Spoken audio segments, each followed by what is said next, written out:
Okay, and we are rolling. Welcome to the Solar Healing Show. This is a podcast and video cast about disease prevention and health promotion.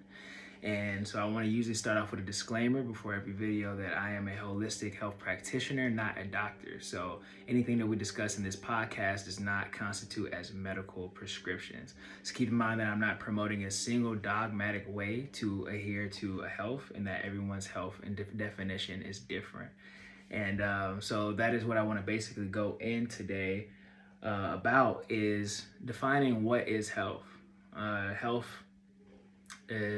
definition is to different people meaning different things, and no matter what shape, size, or how you feel, health can kind of have a subjective term.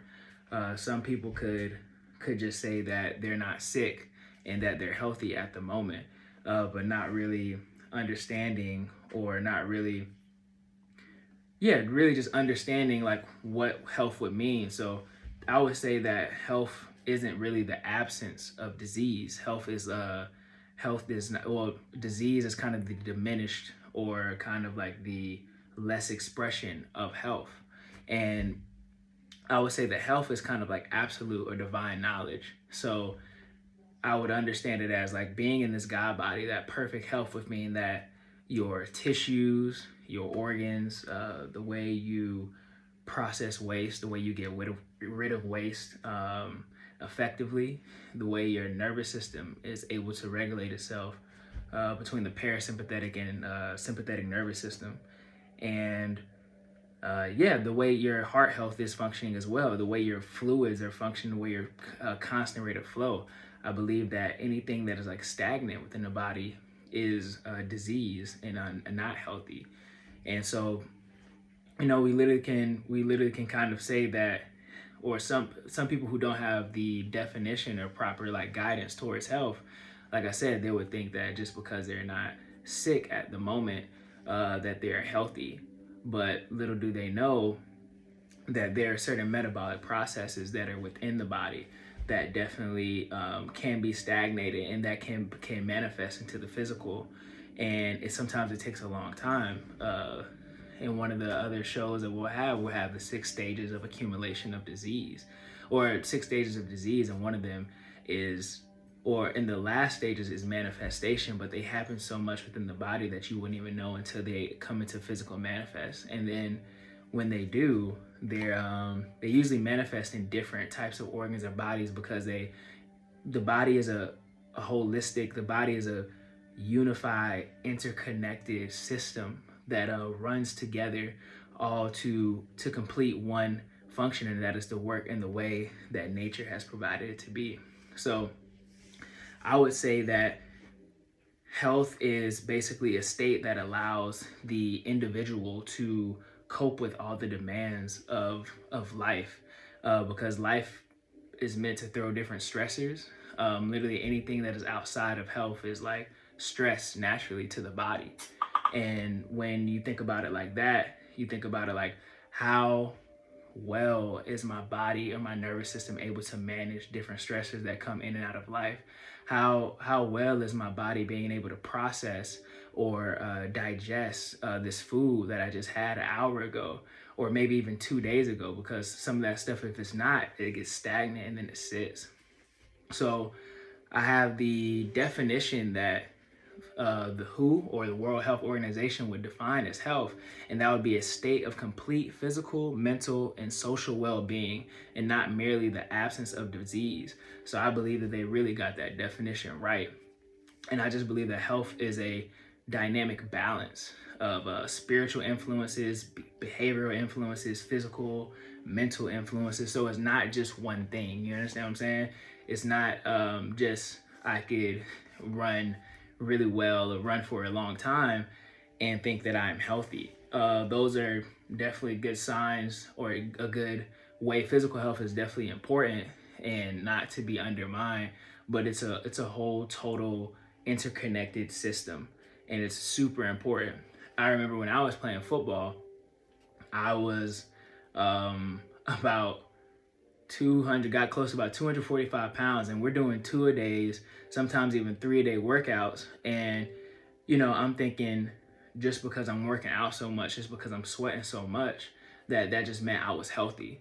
That I just thought just because, I wasn't sick at the moment, and just because I could run a nice 40-yard dash, that I was healthy. But it doesn't always manifest in that way. And so what I found out was that even though I was a great athlete, is that I couldn't digest food properly. That a lot of that weight that was sitting in my internal organs, into my colon and my liver, wasn't able to fully process this food wisely. My small intestine, that's why I was able to gain weight so quickly. You could see it. You could see the inflammation in my whole face. You could see the inflammation in my joints, and it hurt me a lot in ways that I didn't even know. Because when I finally actually started being able to lose that weight and stretching and actually take on a holistic, more integrated approach, my body's functions was able to do so much. I was able to breathe better. I was able to use the restroom more frequently. I promise you, like, it just coming from a background where these things aren't talked about as much, you wouldn't think that you're supposed to use the restroom over two times a day. You're thinking, oh, once a day I'm good. And that's just a product of a backed up system that is not working in its optimum function. So that just brings me into my next question of this topic is, why is it no one's responsibility for healing but yourself? So I have a beautiful quote that there's no greater healing than the will to heal itself. And what that would mean is simply like, or not even simply, it's such a great quote because energy follows intention. And so when you have the intention to be able to heal yourself, it speeds up the process in a sense, or it allows your cells to actually be like, okay, because your cells can differentiate really between when you're joking or not. And that's why positive affirmations are so vital and so important, actually. When you're constantly just even not even speaking life over yourself, or even if you're just joking, it's like, like even when people say like I'm sick, or when people are like, oh, like I can't really do this, I can't really do that. Neurologically, you're constantly programming your body to actually not be able to do these things. You're programming your body to not be able to heal itself.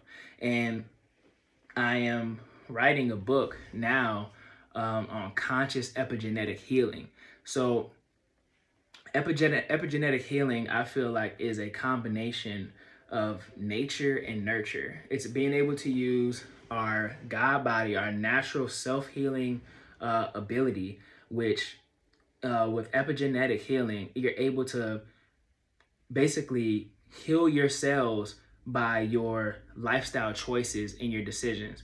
And so when I say it's no one's responsibility to heal yourself but your own, I really mean like no one will take accountability. No one will give you the self. No one can self-program the thoughts in your body to actually do the healing but your own, because healing doesn't even start with the herbs. Healing doesn't start with the minerals. Healing doesn't start with the massage therapies or the self-care. Healing actually starts with the intention to heal. Healing actually starts with the belief system to heal. That's why it's no one else's responsibility. You have to take into account that you are actually worthy of healing your body yourself. And when I say that it's a combination of nature and nurture, I say it because, again, your natural body's metabolic processes of nature to self-heal itself, but actually nurture by nurturing your body's cells, by actually doing the things that are very important to the cellular DNA structure to actually heal itself. You understand that when you're constantly consuming alcohol, when you're constantly stressing, you're constantly putting yourself in the type of the autonomic nervous system called the sympathetic nervous system. And when you're doing that, you're in a constant state of fight or flight. Your body does not operate. Your body doesn't heal out of this mode. It's very useful. I know people hear that a lot about fight or flight, but you realize when you're at your most calmer state, when your breath is under control, you're in a parasympathetic. This then governs your body to actually be able to digest foods properly, to be able to think clearly, with just a better understanding of it. So that's why everything, when you do it consciously, it actually it actually speeds up that healing, because your cells are actually working for you. And that's the beautiful thing about this, our body's mechanism, is our cells are actually working for us. We just have to be working with ourselves. And intellectually, like, epigenetics is that way to bridge that gap. It's when you're consciously doing it, you're healing your bloodline, you're healing generations after you. And then when you do that, in my belief, I feel like you're cleansing your auric field, so then when others see you in this healing state constantly, they're actually they follow in that, just off the strip, energetically. They follow that energetically, because the vibration of the auric field is then being cleansed so much that they have no choice. They naturally gravitate to you, because your frequency is vibrating higher, literally just off this conscious epigenetic healing. So it really is that deep. When you have people around you who are speaking positive affirmations over you, when you have people around you who speak life over you, and believe in you. But it's most importantly, like I said, when you do it for yourself, because no one's going to be able to take you to the gym. No one's going to be able to take those supplements. Nobody's going to be able to self-discipline you like the way you know how to do. And just a personal story too. Like I said, when I stopped playing football, when I decided that no one was going to take care of my health. I mean, when I stopped playing football, the coaches wasn't giving me supplements no more. Coaches weren't looking after me like they usually were. They weren't checking if I was working out. They weren't checking if I was doing anything. I had to get off my ass, and I had to say, look, I want a healthier lifestyle. I want to do better for myself. It was coming to the point where I was so reliant on others telling me what to do that when I finally didn't have that governing over my life, I was confused.